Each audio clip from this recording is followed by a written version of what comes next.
भाभी, आप यहाँ किचन में घुसी हुई हैं। चलो ना, बाजार नहीं जाना क्या? परसों राखी है।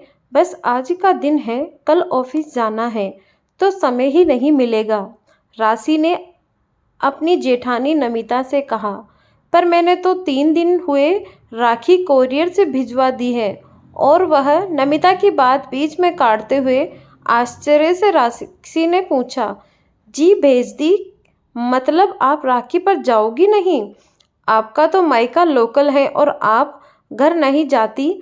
अमित और आशीष भैया लोग को राखी बांधने? नहीं, मैं 4 साल हो गए राखी और भाई दूज पर अपने मायके नहीं गई। कहते हुए नमिता की आंखें भर आई, जिन्हें छुपाने के लिए वह सिंह की तरफ मुड़ गई। भाभी, आप मुझे बताओ, क्यों नहीं जाती? कुछ गंभीर बात है या आप बताना नहीं चाहती हो? मैं आप पर दबाव नहीं डालूंगी, राशि ने पूछा। नहीं नहीं, ऐसी कोई बात नहीं है। मम्मी जी का कहना है कि रितु और अलका आएंगी राखी वाले दिन, तो क्या वह खुद काम करेगी?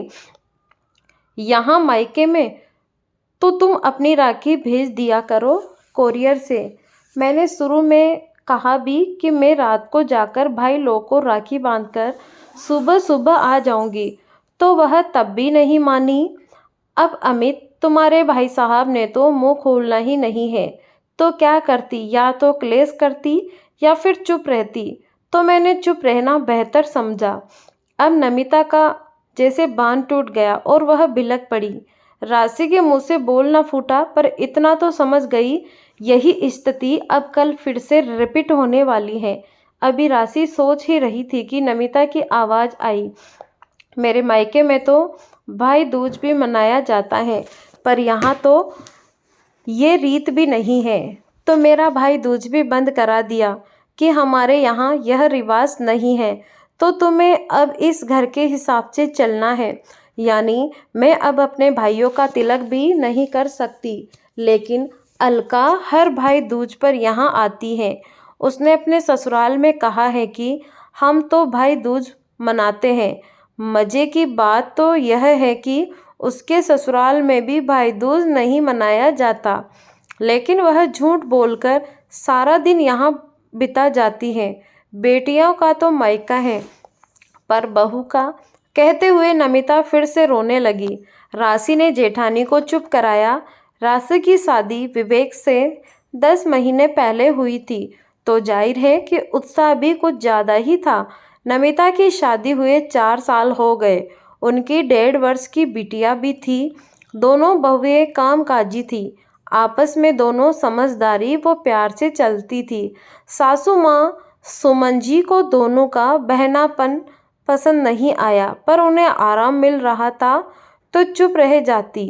नमिता बड़ी बहू पर उनका पूरा कंट्रोल था। नमिता का पति अमित माँ के आगे जुबान नहीं खोलता था। नमिता ने शुरू में 1-2 बार कहा भी कि अमित का रवैया ठीक नहीं है। अमित, माँ जी का रवैया बिल्कुल ठीक नहीं है।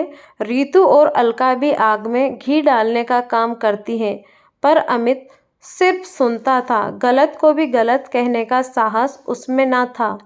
तो नमिता ने भी कुछ कहना छोड़ दिया। रात को डिनर करते समय राशि ने सासू माँ से कहा, मम्मी जी, परसों राखी है। मैं और भाभी कल आधा दिन की छुट्टी लेकर बाजार चली जाएंगी।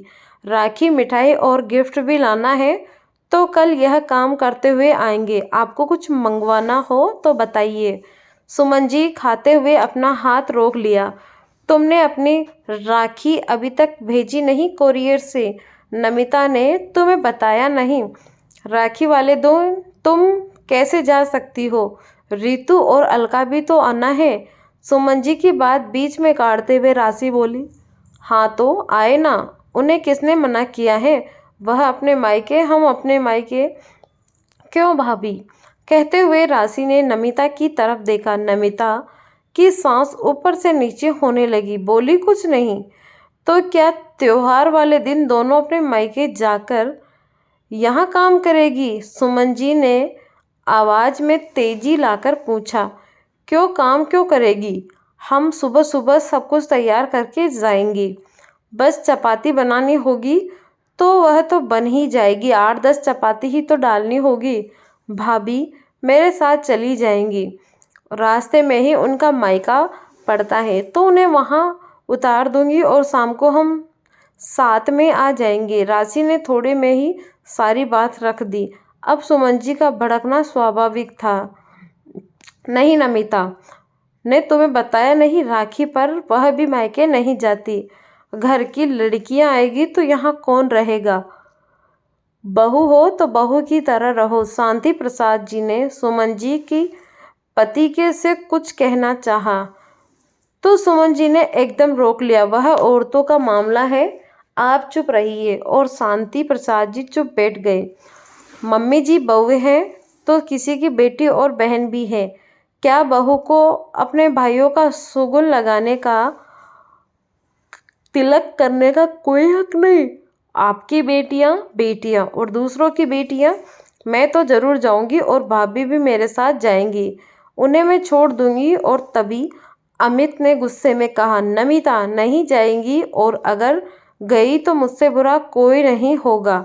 मम्मी जो कुछ वह कह दिया तो कह दिया, बाकी तुम्हारा तुम जानो। और विवेक एकदम से बोला, सही है भैया, दोनों नहीं जाएंगी। और मम्मी रीतू और अलका दोनों को बोल दो कि वह अपनी अपनी राखियां हमें कोरियर से भेज दे। उनकी भी तो नंदे मायके आएंगी तो क्या त्योहार वाले दिन वह अपने घर में काम करेंगी। बिल्कुल नहीं। सब स्तंभ खड़े विवेक का मुंह देखने लगे। भैया मुझे तो ताज्जुब हो रहा है। आपको मैं अपना आदर्श मानता था, पर पता नहीं कि आपकी कौन सी ऐसी चीज़ होगी। आपको भाभी का कर्तव्य याद है, पर उनका क्या कर्तव्य है यह भूल गए या याद नहीं रखना चाहते।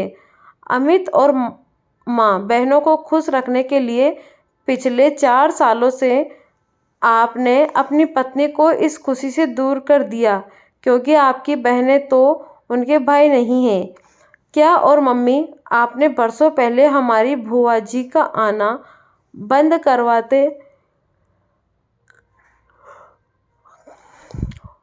पापा ही जाते थे राखी बंधवाने, तब आपने एक बेटी का यहाँ आना बंद किया था और अब बहुओं का जाना बंद करना चाहती हो तो ठीक है, फैसला आप करो। अगर इस घर की बहुएं नहीं जाएंगी तो आपकी बेटियां अब बहुओं का जाना बंद करना चाहती हैं तो ठीक है, ठीक फैसला आप करें। अगर इस घर की बहुएं नहीं जाएगी तो आपकी बेटी भी यहाँ नहीं आएंगी। वह राखी अपने घर मनाएंगी या फिर यह 2 बेटियां भी अपने मायके जाएंगी। और ये कहता हुआ विवेक अपने कमरे से बाहर चला गया और पीछे छोड़ गया गहन स्तब्धता।